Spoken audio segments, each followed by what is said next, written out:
Hello students, I am Kirtan sir from Ratnajan Vidyalaya Manik Daundi, तालुका पाथर्डी, जिल्हा अहमदनगर. विषय general science, इयत्ता 8वी, chapter number 3, force and pressure. Now there is a two concept, force and pressure. What is mean by force? बल म्हणजे काय? महत्वाची संकल्पना आहे फोर्स. एक बल कशाला म्हणायचं त्यासाठी आपण एक एक्झाम्पल बघू. फॉर एक्झाम्पल एक टेबल आहे, त्या टेबल वरती आपण एक बॉल ठेवलेला आहे. हा बॉल स्थिर आहे, म्हणजे हा बॉल टेबल वरती ठेवलेला स्थिर आहे. आपण जोपर्यंत या बॉलला फोर्स लावत नाही, म्हणजे याला बल प्रयुक्त करत नाही, तोपर्यंत हा हलणार नाही. हा आहे असाच राहील. Means it is a stationary object. It is a stationary object. Stationary object remains stationary. हे स्थिरच राहणार, कारण यावरती कोणतंही बल आपण प्रयुक्त केलेलं नाही. हा बॉल स्थिरच राहील जोपर्यंत आपण त्यावरती फोर्स अप्लाय करत नाही. On the other hand, an object in motion continues to move with same speed and direction when no force is acting on the object. म्हणजे काय? एखादी गतिमान वस्तू इन मोशन, एखादी गतिमान वस्तू ही सतत गतिमान राहील किंवा गतिमान असते की जेव्हा ती एका सेम स्पीडने म्हणजे वेगाने आणि दिशेने राहते. केव्हा? तर when no force is acting on the object. म्हणजे एखाद्या गतिमान वस्तूवरती जर फोर्स प्रयुक्त केलेलं नसेल तर ती गतिमान राहते, ती सतत गतिमान राहते. यालाच आपण Newton's first law of motion म्हणतो. म्हणजे न्यूटनचा गतीविषय हा पहिला नियम आहे. त्यानंतर आपल्याला पाहिजे types of forces. Types of forces in that contact forces और कॉन्टॅक्ट फोर्स. कॉन्टॅक्ट फोर्स म्हणजे काय? कॉन्टॅक्ट फोर्स म्हणजे काय?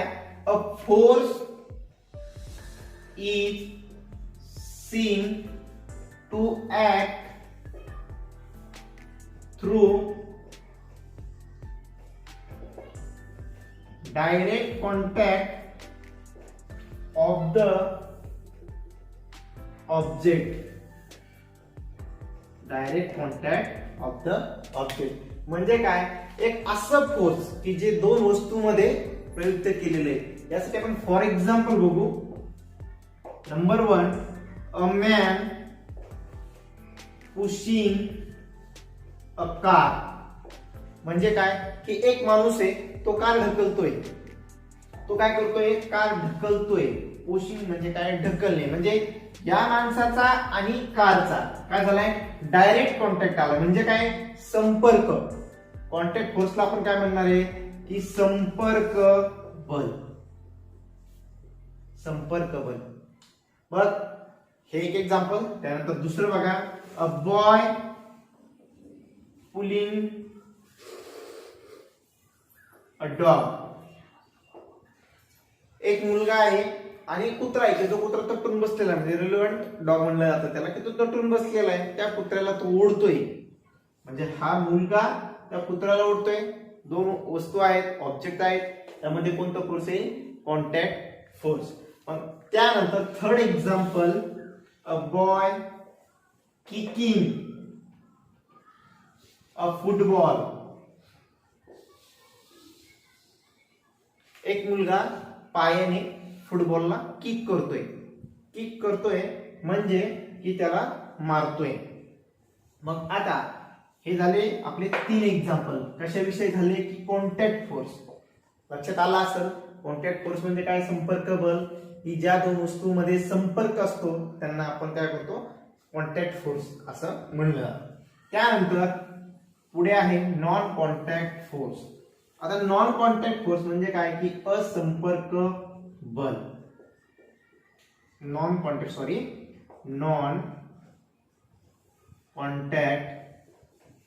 फोर्स याला काय म्हणणार आपण?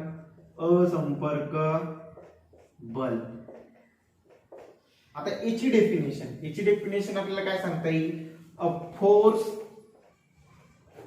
इज अप्लाइड बिटवीन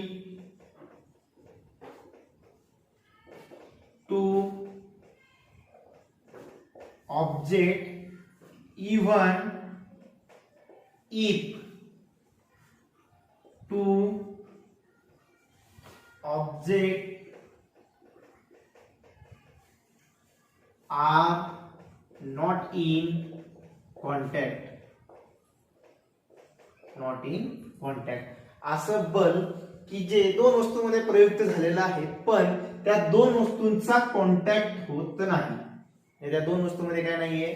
कॉन्टॅक्ट नाहीये. आपण याचे एक्झाम्पल पाहू. फर्स्ट एक्झाम्पल आपल्याला असं म्हणता येईल, a magnet and a magnet and iron nails. Second example म्हणता येईल आपल्याला कॉम अँड पेपर पीसेस. बघा आता मॅग्नेट आहे, समजा आपण असं करू, असे खाली खेळे किंवा टाचणे म्हणा असे पडलेले का लोखंडाचा किस असं काहीतरी आहे आणि आपल्याकडे मॅग्नेट आहे. तुम्हाला मॅग्नेट माहिती कोणताही घ्या, बार मॅग्नेट घ्या, हे पहा त्याला दोन पोल असतात, एक एन एस. हा मॅग्नेट याला स्वतःकडे अट्रॅक्ट करून घेणार. हा मॅग्नेट काय करणार? याला अट्रॅक्ट करून घेणार. म्हणजे काय? ह्या मॅग्नेट कडे एक फोर्स आहे बघा, त्या फोर्सचं नाव आहे मॅग्नेटिक फोर्स. म्हणजे ह्या दोन वस्तू आहेत पण या दोन वस्तूंमध्ये जे बल यांचा कॉन्टॅक्ट होत नाहीये, हे मॅग्नेट लांबूनच त्याला खेचून घेते. सेकंड एक्झाम्पल जर पाहिलं आपण, कॉम अँड पेपर पीसेस.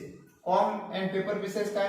कंगवा घ्यायचा, केसामध्ये कंगवा घासायचा आणि तो जो कंगवा आहे तो आपण कागदाच्या बारीक तुकड्यावरती जर धरला तर ते बारीक कागदाचे तुकडे त्या कंगव्याला काय होतात? अटॅक म्हणजे चिकटतात. ते कशामुळे? तर इलेक्ट्रोस्टॅटिक फोर्स कोणाकडे असतं? त्या कंगव्याकडे. त्याच्याकडे ना ते इलेक्ट्रोस्टॅटिक फोर्स असल्यामुळं ते कागदाचे जे तुकडे आहेत ते त्याला काय होणार आहे? अट्रॅक्ट होणार आहे. आता याचप्रमाणे काही एक्झाम्पल आहे बघा आपल्याकडे. समजा आपल्याला दिलेले आहेत तर आपण बघूया ते एक्झाम्पल. समजा एक मस्क्युलर फोर्स आहे, स्नायू बल म्हणतो आपण त्याला. बघा मस्क्युलर